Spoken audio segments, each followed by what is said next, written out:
Selamat siang, kami dari Fakultas Psikologi Universitas Erlangga akan membahas masalah kelas akselerasi dan SPI yang dewasa ini semakin marak di dunia pendidikan dan semakin banyak diminati. Kali ini rekan saya telah bersama dengan salah satu dosen Fakultas Psikologi Universitas Erlangga di bidang pendidikan dan perkembangan. Selamat siang, Mas. Selamat siang. Ini kami dari mahasiswa yang ingin tanya seputar kelas aksel atau SPI ya. Buat mengawali, gimana pandangan Mas sendiri tentang maraknya aksel atau SPI? Ya, akselerasi atau SPI. Biasanya kalau ngomong akselerasi atau SPI itu ngomong anak-anak dengan talenta khusus, yang kelebihan khusus, entah dari IQ maupun kreativitas dan segala macamnya, memang akan ngomong ke sana pastinya. Cuman ketika sudah pada konteks akselerasi maupun SPI itu sebenarnya sudah ngomong pada tataran bisnisnya sebenarnya. Dimana-mana kalau kita sudah ngomong akselerasi dan ngomong SPI itu bentuk pembisnisan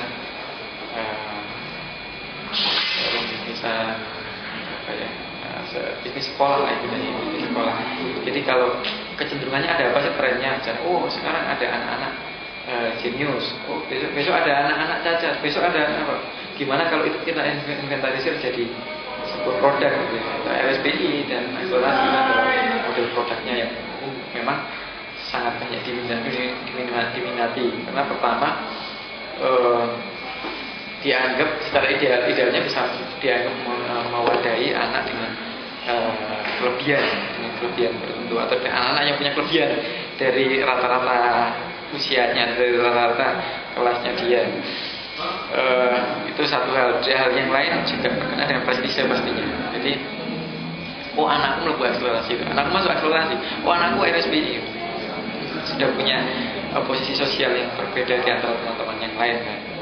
Ya itu sih kalau ngomong akselerasi atau RSPI-nya, karena itu pasti ngomongin dari sudut pandang bisnisnya. Tapi kalau kita ngomong dari pendidikannya, sebenarnya akselerasi dan SPI itu kemudian jadi ini sehubungan dengan tren bisnis lagi sih. Itu jadi mengarah kepada model lama sebenarnya, model lama inklusivisme. Padahal sekarang sedang digalakkan pendidikan eksklusivisme. Padahal sekarang sedang digalakkan inklusivisme, pendidikan yang inklusif. Tetapi karena untuk urusan itu tadi mungkin untuk urusan bisnis, mengkapitalisasi ininya ya, maksudnya ada sesuatu yang bisa dijadikan lahan untuk mencari duit, mencari keuntungan ya, jadinya akselerasi dan RSPI jadinya eksklusif jadinya eksklusif, orang jadi dikelas-kelaskan lagi dengan adanya satu produk pendidikan itu. Itu sendiri kan jelas ya, anak-anaknya itu pasti belum punya itu ya. Terus menurut pendidikannya di kelas itu sendiri, apakah seleksinya itu memadai atau apa untuk anak ini? Seleksi, kalau ngomong aturan kan pasti punya standar ya, seleksi itu pastinya punya standar seperti akselerasi harus IQ 130 ke atas gitu ya. Cuman niat-niat bisnisnya itu jadi kelihatan, bahkan bisa malah kelihatan dengan adanya itu. Misalnya distandarkan 130 itu karena inginnya ada satu produk akselerasi di sekolah itu, ada produk RSPI di sekolah itu, jadinya bagaimanapun caranya harus ada yang 130 ke atas. Kalau tidak ada ya wis di bawah 130 masukin aja, kita pakai patokan berapa. Biar apa? Biar mereka punya produk yang bisa dijual. Kalau ada muridnya kan berarti ada kelasnya. Kalau ada kelasnya kan berarti ada ada duitnya yang bisa masuk gitu. Jadi kesana sih sebenarnya. Kalau tesnya mungkin seleksi maksudnya masih bagus mungkin ya. Bagus seperti standar tes biasanya, hanya saja permintaan sekolah itu yang kadang-kadang yang sudah menyalahi standar gitu. Jadi di standarnya ditetapkan ini tidak direkomendasikan harusnya masuk akselerasi, dan seharusnya direkomendasikan ada RSPI gitu ya. Cuman karena inginnya produk itu ada di sekolah itu, maka ya caranya lah, gimana caranya biar ada siswanya. Ini kan seperti itu. Ketidaklayakan itu memang kebanyakan di situ bukan justru di soal seleksinya masih wajar, tetapi pengambilan keputusannya. Seleksinya saya pikir masih sesuai standar. Menurut Mas Rudi sendiri, apakah sikapnya Mas Rudi itu setuju terhadap penerapan akselerasi atau RSPI sendiri atau malah tidak setuju? Sebenarnya secara pribadi saya kurang setuju dengan adanya model-model seperti itu. Mending kalau memang sekolah anak berbakat gitu, sekalian aja bikin sekolahnya gitu.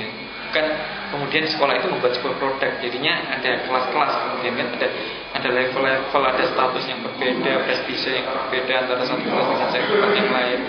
Sudah memisahkan satu temannya dengan teman yang lain dengan jurang, kok bisa wah itu lebih bonafit, aku biasa-biasa saja gitu.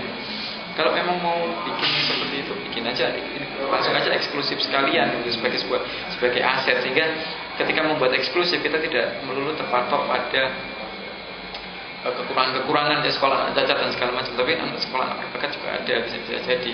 Kalau mau bikin sekolah mutan sekalian bikin sekolah mutan gitu ya. Seperti itu tidak masalah juga sebenarnya. Cuman kebanyakan kan tren idealismenya sudah bergeser dari idealisme pendidikan ke idealisme industri.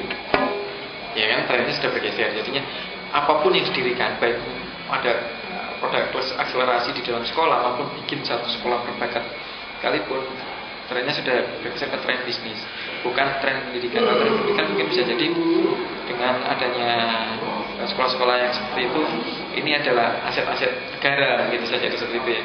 Ini mereka-mereka yang punya bakat, punya talenta tertentu yang nanti akan punya sumbangsi, punya kontribusi di negara di berbagai lini gitu. Itu mungkin tujuan pendidikan yang idealismenya masih idealisme pendidikan. Kalau sudah idealismenya industri, ya pokoknya sih masuk ke sana, ya itu mahal gitu. Saya jual produk khusus kok, mahal, produk spesial, mahal. Kalau itu kan anak-anak aktif itu jelas kan ya, dari kita sendiri itu yang sekolah anak biasa itu 1 semester itu 6 bulan, sedangkan mereka kan maksudnya dipres gitu kan. Itu dari sisi perkembangan anaknya itu kan mereka terlihat kadang lebih tua daripada umurnya kayak gitu. Dari sisi perkembangannya sebenarnya tidak ada satu ketentuan yang baku anak dengan usia yang harus menjalankan amanah dengan usia ya jelas secara alamiah pasti ada, tetapi itu bukan ketentuan baku, tapi secara alamiah pasti ada. Misalnya anak yang masih bayi, ya tentu saja aktivitasnya ya tidur, minum susu gitu kan. Kalau mau dia disuruh ngerjain PR matematika juga gak bisa gitu kan, analoginya seperti itu ya. Nah, kalau saya pikir kalau untuk keterpautan 1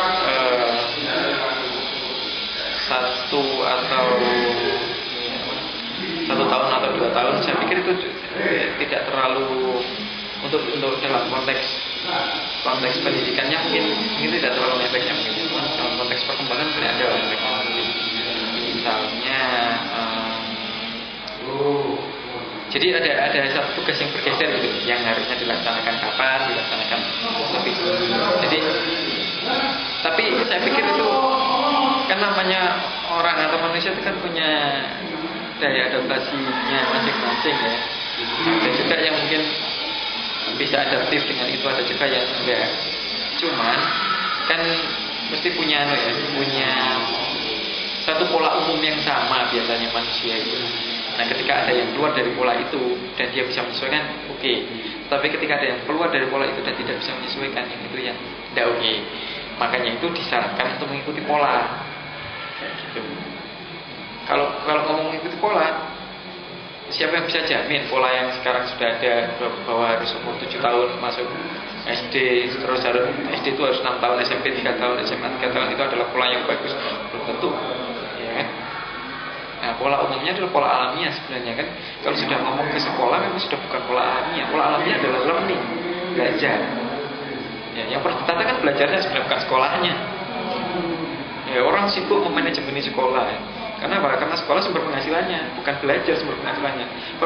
Murid belajar atau tidak belajar tidak ngefek kok buat mereka yang praktek di bidang atau di praktek di sekolah gitu. Maksudnya penyelenggara sekolah yang ngefek mereka belajar atau tidak belajar.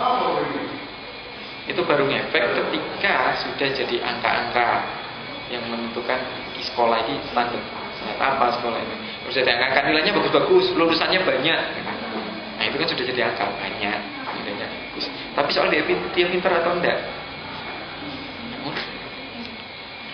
learningnya itu yang memang perlu ditata. Kalau ngomong sesuai atau enggak dengan perkembangan, ya harusnya kita ngomong learning, ngomong schooling. Ini mungkin yang terakhir ya, tentang outputnya sendiri itu, menurut Mas apakah sudah sesuai dengan biaya yang mahal, saja yang kayak gitu dan segala macamnya itu, outputnya sendiri itu apakah sudah sesuai? Kalau ngomong bakat, jadi kalau ngomong pengelolaan, saya pikir outputnya tidak terlalu ini ya, tidak terlalu berbeda antara dia masuk dan dia keluar. Karena apa? Karena itu sudah bawaannya dia namanya.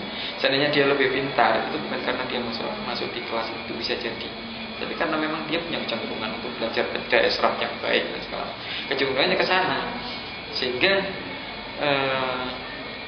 jadi suatu produk kelas akselerasi atau apalah istilahnya ya, itu hanya untuk menyesuaikan dengan pola serap mereka, Jadi kalau misalnya kapasitas mereka 100 misalnya, kemudian mereka sekolah di sekolah dengan memberikan fasilitas penyerapan cuma 60, kan sayang yang 40-nya, makanya diwadahi dengan itu. Nah, apakah itu karena program akselerasinya? Belum tentu juga, karena bisa jadi memang karena daya serapnya yang bagus. Sehingga karena daya serapnya bagus, maka harus diberikan yang banyak. Seperti itu saja sih sebenarnya. Ya yang efek akhirnya, akselerasinya akhirnya yang efek. Kenapa? Karena dia diberikan porsi yang lebih. Tapi kan tidak semua anak kelas itu merasa bahwa yang dimasukkan ke saya ini yang saya butuhkan, belum tentu. Namanya juga pelajaran sekolah kan harus memang kan ya. Kalau tidak ikut, misalnya nggak suka matematika, nggak suka fisika, nggak ikut itu ya nggak lulus. Kan berarti dia cuma memanfaatkan daya serapnya saja untuk memasukkan apa yang harus dimasukkan, tapi belum tentu dibutuhkan. Sehingga anak akselerasi kadang-kadang terkesan malas, kadang-kadang nggak mau memberontak segala macam. Karena apa? Tidak ingin sebenarnya, bisa jadi. Bukan tidak ingin akselerasi, biasanya tidak ingin dalam satu bidang tertentu, tapi dia ingin di bidang yang lain saja. Kalau dikatakan bahwa anak akselerasi multi talenta dan multi minatnya banyak, itu memang iya. Karena apa? Minat banyak itu karena mereka punya daya serap dan daya adaptasi yang berbeda dengan anak kebanyakan. Jadi ketika mencoba gitu ya bisa saja karena dia punya daya adaptasi, penyerapan yang lebih. Tapi bukan berarti dia suka di bidang itu. Daya adaptasi, daya serapnya berbeda. Jadi dari survei ini bisa disimpulkan tuh kalau akselerasi itu nggak menjamin prestasi anak, jadi tergantung daya serapnya anak dan bisa jadi bahan pertimbangan buat orang tuanya sendiri buat masukin anaknya, nggak sekedar hanya untuk prestasi dan sebagainya. Iya, kalau mau masukin ke sekolah ya seharusnya ke sekolah-sekolah yang bisa mau ada dua kutub ya. Kalau memang masih multi talent, multi minat, masukkan aja sekolah yang mewadai multiple intelligence-nya. Jadi kita bisa tahu cenderungannya kemana kan? Jadi ada sekolah yang bisa mewadai dengan model-model belajar yang berbeda-beda sesuai dengan tipe anak-anaknya. Kalau sudah ketemu minatnya di mana, senangnya di mana, berbakat di mana, baru boleh dia mendalami hal-hal tertentu itu. Jadi tidak semuanya harus dipelajari gitu kan, kayak gitu. Mungkin sekian wawancaranya. Terima kasih sudah dikenal buat aku buat wawancara ini. Terima kasih.